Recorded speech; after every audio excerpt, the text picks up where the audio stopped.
बोले एक बार उत्तम नगर में एक आत्मदेव जी नाम करके एक ब्राह्मण, आत्मदेव जी नामक एक ब्राह्मण, उनकी यहां कोई किसी चीज की कमी नहीं, किसी प्रकार की कमी नहीं, धन धान्य की कोई कमी नहीं, बस कमी तो एक क्या माताओं, क्या तुमने पीछे भी कथा सुनी थी, याद है या नहीं, कि उनके संतान नहीं है, किसी चीज की कमी नहीं है, कमी है तो एक है कि उनके पुत्र नहीं है, और उनकी जो पत्नी है उनका नाम है धुंधली। धुंधली का सीधा सीधा सा अर्थ क्या होता है पता? चुगलखोर, जो चुगली करता हो। धुंधली ऐसी बेचारी कि एक दो घर में दिन में लाठी चार्ज नहीं करवा दे तब तक उसका भोजन पचे नहीं, ऐसी वो धुंधली। पतिदेव बेचारे सीधे साधे भोले भाले, सुबह जाते कर्म कांड करवाने के लिए, बेचारे शाम को आते हैं, और जैसे शाम को आते हैं तो वो धुंधली ऐसी पतिव्रता स्त्री बनकर खड़ी होती द्वार पे कि मानो उसके बराबर कोई है ही नहीं। अब पतिदेव बेचारे सुबह जाए शाम को आए, उनको क्या पता कि महाभारत भी करवाती है। पर आत्मदेव जी एक ही बात से परेशान, किस बात से? कि उनके संतान नहीं। घर में एक गैया मैया लेकर आते हैं, गौ माता, ये सोचकर कि चलो इसकी जो बछड़ा बछड़ी जो होगा उसको मैं अपना पुत्र समझकर उसका पालन पोषण कर लूंगा। लेकिन संयोग वंश क्या होता है कि वो भी बांझ निकल जाती है। घर में तुलसी का विरवा है वो भी सूख जाता है। अब कई बार क्या होता है, कुछ पड़ोसी बेचारे ऐसे होते हैं, क्योंकि अच्छे पड़ोसी भी भगवान की कृपा से मिलते हैं, और ज्यादा ही अच्छे मिल जाए तो आपको वहां से निकाल कर ही माने। अब कुछ पड़ोसी एक दिन आते हैं आत्मदेव जी के पास और आकर कहते हैं, क्यों जी? बोले क्या भैया? बोले आपके घर में जो गो माता है? बोले हाँ। तो बोले गो माता बांझ क्यों है? बोले महाराज क्या पता, पालन पोषण तो समय पे करता हूँ, चारा भी समय पे देता हूँ, अब मुझे क्या पता है बांझ क्यों है। बोले आपके घर में जो तुलसी जी है ये सूख क्यों गई? बोले भैया जल तो दोनों समय देता हूँ, पूजा पाठ भी दोनों समय करता हूँ, जल भी सुबह देता हूँ, और भैया पता नहीं ये क्यों सूख गई। बोला ये इसलिए सूख गई कि तुम्हारे घर में संतान नहीं है, तुम्हारे पुत्र नहीं है। और ये संसार की बड़ी विडंबना है कि जिसके घर में पुत्र नहीं होता है, जिस स्त्री को पुत्र नहीं, संतान नहीं होती है, उस स्त्री को ये समाज एक अलग ही दृष्टि से देखता है। इस समाज का देखने का नजरिया अलग होता है। कई कई तो यहाँ तक भी बोल देते हैं बोला कि बांझ है, और सुबह सुबह अगर इसके दर्शन कर लिए तो पूरा दिन खराब जाएगा। लेकिन तुम्हें ये नहीं पता कि तुम जो घमंड करते हो, हमारे 5 बेटे हैं, 3 बेटे हैं, 2 बेटे हैं, इस बात का घमंड मत करना, क्योंकि जिनके ज्यादा पुत्र हैं वो एक बात ध्यान में रखिएगा कि ये तुम्हारे पिछले जन्म के दुश्मन थे और अभी वो अपना बदला लेने के लिए आए। और जिनकी संतान नहीं है वो अपना सारा कर्म कर कर एकदम निवृत्त होकर आए हैं। भगवान ने सिर्फ उनको पूजा पाठ भक्ति के लिए भेजा है, उनको ये संतानें पैदा करने के लिए नहीं भेजा। क्या नहीं करते तुम? जब वो पैदा होता तब से लेकर और लास्ट तक तुम क्या नहीं करते? उनका मल मूत्र शब्द होते हो, और अंत में जब वो बड़े हो जाते हैं तुम्हें घर से निकाल भी देते हैं, समय पे भोजन नहीं देते, पता नहीं क्या क्या यातनाएं तुम्हें भोगनी पड़ती है। तो तुम कभी अपने आप को ये मत समझना कि हम भाग्यशाली, हम भाग्यवान, हमारे इतने बच्चे हो गए। आज नहीं है, उनको दर्द देना बंद कर दो, क्योंकि वो भगवान के बहुत बड़े भगत है, भक्ति करने के लिए आए, वो आपकी तरह संतानें पैदा करने के लिए नहीं आए। संतानें पैदा करना कोई बड़ी बात नहीं, संतानें पैदा करना तो गधा घोड़ा कुत्ता बिल्ली भी करते हैं। अगर सबसे बड़ी बात है तो भगवान की भक्ति, अगर तुम कर सकते हो तो भगवान की भक्ति कीजिए।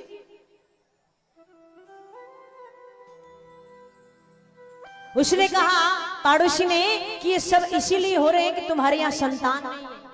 अब आत्मदेव जी पहले परेशान थे और पड़ोसी ने और परेशान कर दिया। अब तो दिमाग में एक ही बात, क्या कि मेरे संतान नहीं, अब तो मैं मरूंगा, आत्महत्या करूंगा, अब तो मेरे संतान नहीं है। अब आत्मदेव जी मरने के लिए चले जाते हैं और जैसे एक नदी में कूदने वाले हैं उतने में पीछे से एक संत आते और उनका हाथ पकड़ लेते। जैसे उनको रोकते हैं कि तुम क्यों मर रहे हैं, तो वो उस संत के पैर पकड़ लेते और रोने लग जाते हैं। उनका रोना देखकर संत मन में विचार कर रहे हैं कि ये जरूर जगदीश के लिए रो रहा होगा बेचारा। उससे पूछते हैं कि भैया क्या बात हुई, क्यों रो रहे हो? आत्मदेव जी कहते महाराज मेरे कोई संतान नहीं है, मैं इसलिए रो रहा हूं, मुझे आशीर्वाद दीजिए कि मुझे कोई संतान हो जाए। संत मन में विचार करता है कि मैं तो सोच रहा था ये जगदीश के लिए रो रहा है, ये तो जगत के लिए रो रहा है, ये तो जगत के लिए रो रहा है, गलत एड्रेस पे आ गया। लेकिन आत्मदेव जी उनके चरण पकड़ लेते हैं और सारी मन की बातें बताते हैं। तो वो संत उनको समझाते हैं कि देखिए संतान पैदा करने के लिए तुम नहीं आए हो, और ये जो जीवन है ये संतान पैदा करने के लिए ही नहीं मिला है। ये जीवन बड़ा अनमोल है और ये जीवन बहुत सी यातनाएं भोगने के बाद मनुष्य जीवन मिलता है। वो कहते हैं ना 1,84 योनियां भुगतने के बाद लास्ट में अंत में ये मनुष्य जीवन मिलता है। और कवि की बड़ी ही सुंदर रचना आई है बड़े भाव से। जीवन ये अनमोल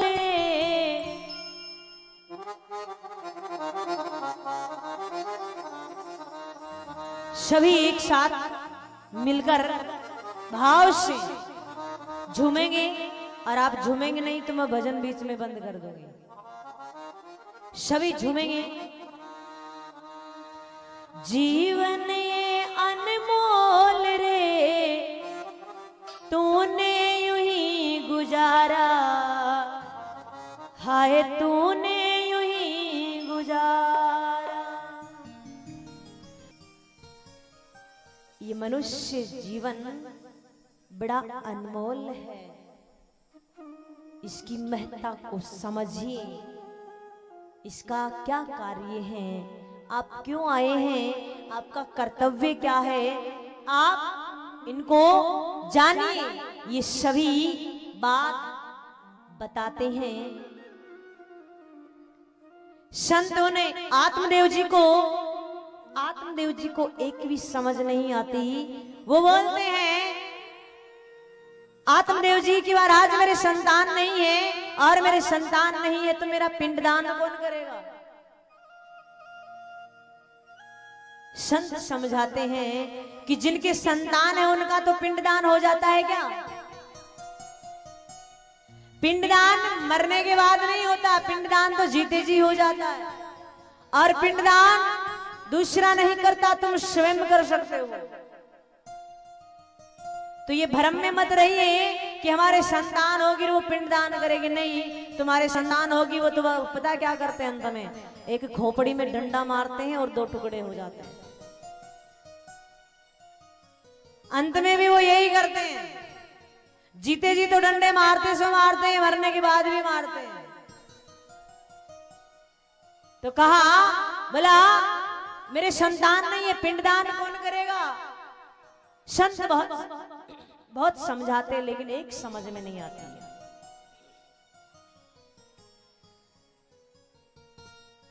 पैर पकड़ लेते हैं आत्मदेव जी और बोलते मुझे वरदान दीजिए, मुझे कोई संतान हो। संत कहते हैं मैंने तेरे मस्तक की रेखाएं देखी हैं, तेरे एक जन्म नहीं 7 जन्म तक संतान नहीं हो सकती। एक बार के लिए तो रोने लग जाते, फिर ध्यान आता है कि जब ये 7 जन्म की देख सकता है तो जरूर ये संतान होने का भी आशीर्वाद दे सकता है। कहा अब तो आप मुझे पुत्र प्राप्ति का आशीर्वाद दीजिए, वरना तो मैं आपके सामने सर पटक पटक कर मर जाऊंगा।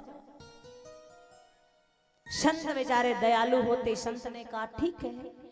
संत ने एक फल दिया और कहा इस फल में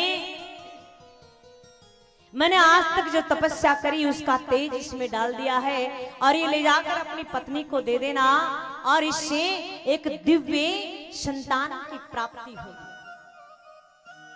आत्मदेव जी बेचारे जाते हैं, जाकर अपनी पत्नी को वो फल देते हैं कि ऐसे ऐसे खा लेना, इसके खाने से संतान हो जाएगी। अब पत्नी महाराज उस फल को लेकर बैठ गई, मन में विचार कर रही इस फल को खाऊं, रहने दूं, क्या करूं क्या नहीं करूं। अगर इस फल को खा लिया और मैं गर्भवती हो गई तो कहीं आ जा नहीं सकती, 1-2 घर में झगड़ा नहीं करवा सकती, और चलो ये भी सहन कर लिया। लेकिन जब संतान पैदा होती है, सहन ये पीड़ा होती है, उसको कौन सहन करेगा। और चलो उसको भी सहन कर लिया, तो बच्चा जब तक बड़ा नहीं हो जाता, समझदार नहीं हो जाता, तब तक उसकी देखभाल कौन करे, और तब तक मैं कहीं आ जा भी नहीं सकती।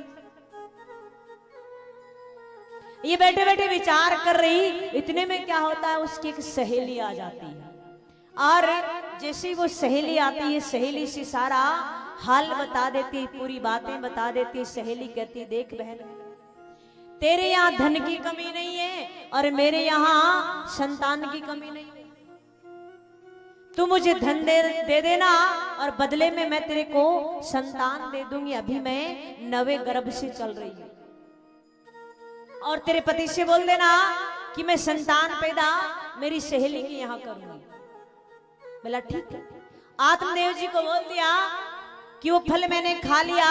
अब उन्होंने विचार किया कि इस फल का क्या करें। बोले ये फल उस संत का आशीर्वाद सही है कि झूठा है देखने के लिए गौ माता को खिला दो।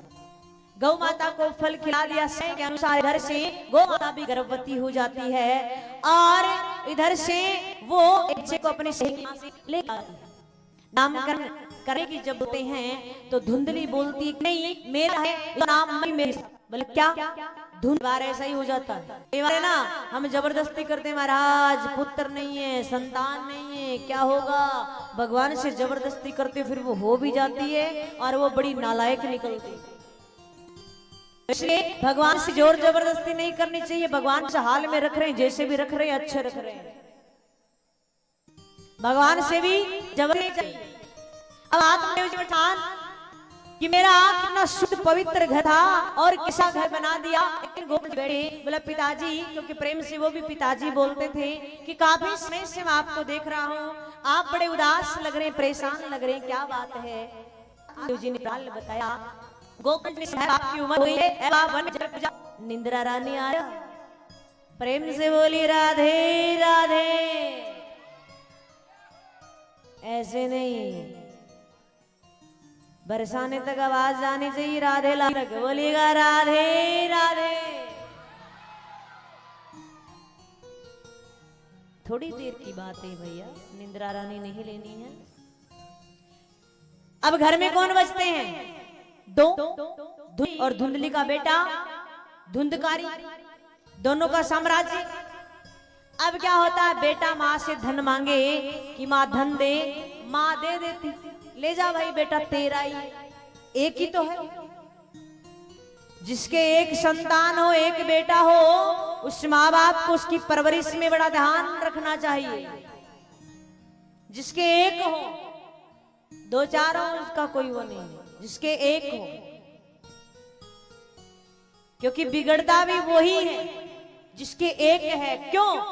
क्योंकि माँ बाप का लाड प्रेम उसको बिगाड़ देता है। एक ही है, बोला कर लेने दो, कोई नहीं। अब धुंधली कह रही ले जा बेटा, तेरा ही है, ले जा। अब धीरे धीरे सब कुछ ले गया, घर में सब कुछ खत्म हो गया।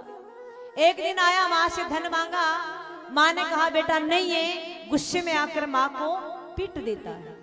माँ बड़ी परेशान होकर रात्रि के समय जाकर एक पास में नजदीक में कुआं था, कुएं में गिरकर मर जाती है। अब रहा पीछे कौन? धुंधकारी एक। अब धुंधकारी क्या करता है, घर में काफी सी वेश्याओं को लाकर रखने लग जाता है। एक दिन राजा के यहाँ चोरी कर लेता है धुंधकारी, और चोरी कर लेकर आता है। अब वो वेश्याएं सभी घबरा जाती हैं कि ये चोरी कर लाया है, जरूर पकड़ा जाएगा। अब वो वेश्याएं उसको खूब मदिरा पान करवाती हैं और उसके बाद मारने की कोशिश करती है, और मृत्यु हो नहीं रही है तो गरम गरम अंगारे उसके मुख में डालती है और बड़ी दर्दनाक उसकी मृत्यु हो जाती है। अब देखिए, जीवन भर उसने पाप किया है, कभी पुण्य किया ही नहीं, तो उसको योनि कौन सी मिलती है? प्रेत योनि। इधर गोकर्ण जी को पता चलता धुंधकारी की मृत्यु हो गई। गया जी में श्राद्ध करवाते हैं और घर आकर घर की सफाई कर वो पूजा पाठ कर रहे थे रात्रि का समय। और जैसे ही वो पूजा कर रहे, माला जप कर रहे, तो कभी रोने की आवाज आती, कभी कुत्ते की आवाज आती, कभी बिल्ली की आवाज आती है। गोकर्ण जी हाथ में जल लेकर पूछते हैं, कौन है? जो भी है मेरे सामने आइए। आवाज आती, भैया मैं हूं धुंधकारी। बोला अरे धुंधकारी तू और प्रेत योनि में पड़ा है? बोला हाँ भैया। बोले मैंने तो तेरा गया जी में श्राद्ध कब का ही करवा दिया। धुंधकारी ने कहा भैया एक नहीं दो नहीं, तुम 100 बार भी अगर गया जी में श्राद्ध करवा दोगे ना तो भी मेरा मोक्ष नहीं हो सकता। भैया मैं बड़ा परेशान हूं, कुछ कीजिए। गोकर्ण जी ने कहा ठीक है, सुबह बताऊंगा, जाइए। जैसे सुबह उठते हैं और सूर्य नारायण भगवान आते हैं और सूर्य नारायण भगवान को रोकते हैं और रोक कर प्रार्थना करते हैं कि धुंधकारी को मोक्ष कैसे मिले, कोई ऐसा उपाय बताइए। सूर्य नारायण भगवान कहते हैं सप्ताह पारायण करवाइए। सप्ताह पारायण का मतलब श्रीमद् भागवत जी करवाइए। गोकर्ण जी श्रीमद् भागवत जी करवाते हैं। अब देखिए प्रेत है, भागवत जी का आयोजन करवाया जाता है। अब प्रेत है, ऐसे तो आ नहीं सकता, बैठ नहीं सकता। 7 गांठ का बांस मंगवाया जाता है। कितनी गांठ का? आवाज आ रही है क्या? हैं? थोड़ा जोर से बोलिए, आजकल सुनता नहीं है मुझे। 7 गांठ का 7 गांठ का बांस मंगवाया जाता है और धुंधकारी से बोला जाता है आप आइए, विराजमान होइए। अब जैसे ही पहले दिन की कथा पूर्ण होती है, पहली गांठ फट जाती है। दूसरे दिन की कथा पूर्ण होती है, दूसरी गांठ फट जाती है। ऐसे करते करते 7 दिन की कथा पूर्ण होती है, 7 गांठ फट जाती है और उसमें से एक दिव्य पुरुष निकलता है। कौन? धुंधकारी। जैसे धुंधकारी निकलता है, भगवान का विमान आता है धुंधकारी को लेने के लिए। जैसे धुंधकारी विमान में बैठने वाला होता है, गोकर्ण जी कहते रुकिए। बोला क्यों? बोला भैया कथा तो हम सबने सुनी, पर विमान इस धुंधकारी के लिए क्यों आया? कई बार आप में भी तो कह देते हैं कि महाराज हमने बहुत कथा सुनी, रोज कथा सुनते हैं, कथा में जाते हैं, पूजा पाठ भी बहुत करते हैं, लेकिन फिर भी परेशान हैं। कथा सुनने से ही मोक्ष नहीं होगा। कथा में क्या बताया गया है, क्यों बताया गया है, कैसे बताया गया, क्या करना है, ये सब आप अपने जीवन में धारण करेंगे तभी जाकर आपको मोक्ष मिल सकता है। गोकर्ण जी ने कहा रोकिए, कथा हम सबने सुनी है। भगवान के पार्षद कहने लग गए कि कथा तो आप सबने सुनी है, लेकिन आप सब कथा सुनकर अपने अपने घर चले जाते थे, अपने अपने स्थान चले जाते थे। लेकिन ये धुंधकारी इस बांस के अंदर पड़ा पड़ा दिन भर विचार करता था कि मेरा जन्म किस लिए हुआ है, मुझे क्या करना चाहिए था, मैंने जीवन में क्या किया, मैंने जीवन भर पाप किया, मैंने कोई भी पुण्य नहीं किया है। और ये सोचते सोचते वो दिन भर रोने लग जाता था और रोते रोते उसके पाप धुलते गए और इसीलिए उसके पाप सभी धुल गए। भगवान का विमान आया उसको लेने के लिए। अब गोकर्ण जी कहते नहीं, दोबारा से कथा करवाइए। दोबारा से कथा करवाई गई और जैसे ही दोबारा से कथा करवाई, कथा पूर्ण हुई, सभी ने बड़े ध्यान से भाव से सुना। आपकी तरह नहीं सुना। कुछ माताएं दाती सहारा लेकर बैठती है, 3 घंटे बड़े प्रेम से नींद लेती है और इतनी अच्छी नींद आती महाराज पूछो ही मत। कई माताएं विचार करती महाराज व्यास जी तो सुंदर है पर पंडाल थोड़ा छोटो ही है। बोलेंगे एक समिति वालों को, गाने वाले भी ठीक हैं पर ठीक नहीं गा रहे हैं, बताएंगे कल।